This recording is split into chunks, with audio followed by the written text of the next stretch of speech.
It takes sacrifices. That's what it takes to be great. Any kind of success that you'll experience in your life will take sacrifice. And that's the case for your studying too. You need to be willing to go the extra mile. Someone who wakes up early, goes to the gym, and walks into the empty library while everyone else is still sleeping. You will get tired, but if you have a strong enough reason, you will find the strength to push through. Why are you different than all the other people in your class who are trying to achieve exactly the same as you? What makes you stand out from them? What makes you deserve it more than they deserve it? Somebody is waiting for you to give up. Someone is waiting for you to fall. So don't just talk about your hustle. Don't just talk about how much you're studying. Show me. Every single one of us only has 24 hours in a day. That includes me. That includes you. That includes your friends, your teachers, your parents. It also includes Bill Gates, Richard Branson, and Will Smith. And so, if you only have 24 hours a day, your success is solely dependent on how you use that 24 hours. How many of your 24 do you spend mindlessly scrolling through social media, or on the phone to friends, or watching aimless videos on YouTube? So what's the difference between someone who is successful in their education, or in business, or however you want to define it, and someone who is unsuccessful? The successful person uses every single hour of their 24 hours wisely. That's it. That's really it. The person failing their exams will be spending much of their 24 hours doing things that do not align with their long-term goals. The person at the top of the class will be spending all of their 24 hours reading, writing, learning, researching, asking questions, planning, preparing, exercising, and eating healthily. Because I can tell you all about your life if you show me your schedule and you stick to it. If there are empty gaps in the schedule where you're not doing anything productive, I know exactly where you're going to be in 10 years' time. You can pass your exams. You can be great at whatever it is that you choose to be great at. But you have to put in the work. You have to want it bad. You have to want it so bad that you're willing to lose sleep for it. You have to want it so bad that you're willing to lose friends over it. You have to want it so bad that you never, ever give up. As Steve Jobs says, I'm here to make a dent in the universe. You will never hear me complain that it's someone else's fault why I'm not getting the grades I have the potential of achieving. If I don't like where I am, I'll work harder. My current situation is a perfect reflection of the hard work or lack of work I put in. When you look at the all-time greats, there's one thing in common among them all. They all have relentless, sickening work ethic. To get to the top, you have to skip watching TV, going to every party, scrolling through social media, and wasting your time on unproductive things. Because while the average student is sleeping, you are hustling. If you're doing well at school or university, if you're doing more than the group of friends you hang around with, if you're getting better grades than them, if you're doing more to move yourself forward than they are, then it's easy to fool yourself into thinking that you're working to your full potential. But it depends. It depends where your group of friends have set the bar. Let me explain. If you run the 100-meter sprint with a group of people that can't run as fast as you, of course you'll win, quite easily.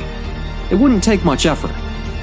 But if you run against people that are much faster than you might come 6th or 7th place, or even last. but it would push you and inspire you to run faster. It would make you push that little bit more. Instead of training 3 days a week, you might start training 5 days a week. And it doesn't matter that you came in last place. Your time is faster. And that's why you need to surround yourself with people that are better than you. It's these people that will push you up and encourage you and motivate you. There's a quote: "You become the average of the 5 people you spend the most time with." Because their characteristics and habits and ways of doing things will rub off on you. If your friends are all letting life pass them by and they don't prioritize their studying, then it's likely that that behavior will rub off on you too. It's one of the single biggest improvements you can make to your life. To evaluate and, if necessary, upgrade the people you spend the most time with. As Will Smith once said, "As a child, my parents always told me you can be whatever you want to be. You can do whatever you want to do." But I didn't totally believe it.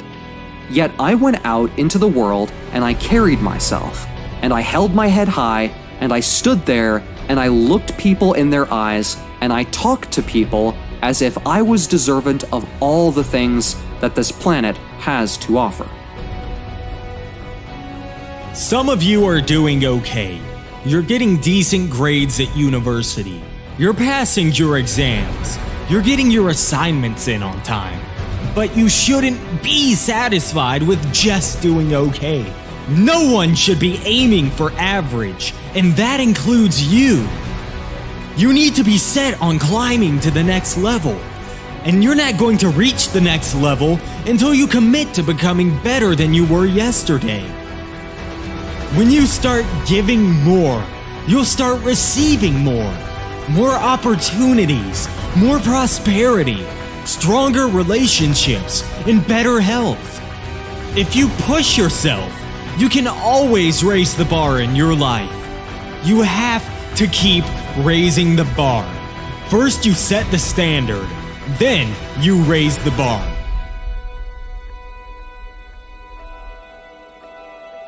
You're only going to rise above average by working hard, by grinding, by hustling, by believing in yourself, by believing in yourself when no one else does, by becoming obsessed with reaching success, by sacrificing today for a better tomorrow, by getting out of your comfort zone and pushing yourself past perceived limitations, by sticking it out when things get tough, by using your pain as fuel to drive you to success, by taking responsibility of your life, no matter what happens, by not using excuses to allow your poor results, by doing whatever it takes. When your goals are so big that they scare small minds, and you're so driven that you can envision this goal every minute of every day, it is then that great things start to happen. The struggle. It's very simple. The attitude you have when facing struggles and obstacles is what determines whether you will be successful. And if you're going to commit the next 2, 3, 4 years of your life to your education, then your attitude is everything.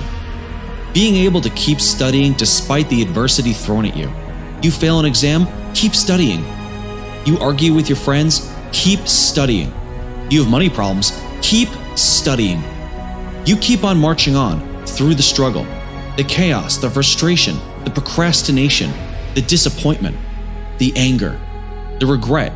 When all that is there, but you keep studying through it all, you know you have the discipline to be a successful person. It's the ability to know that even though at the time you feel overwhelmed and overpowered, you know deep down that it too shall pass. You will find a way. You will keep studying to chase your goal, to make you proud, to make your family proud through thick and thin. You will continue studying. Confucius said one time, "He who said he can and he who said he can't are both usually right." So, ask yourself this. What do you want to be remembered for? I hope you want to be remembered for someone who gets results, for someone that gets good grades, for someone that has their health in check, for someone who has their financial situation in check. We can start now. Right now. Let's make it happen.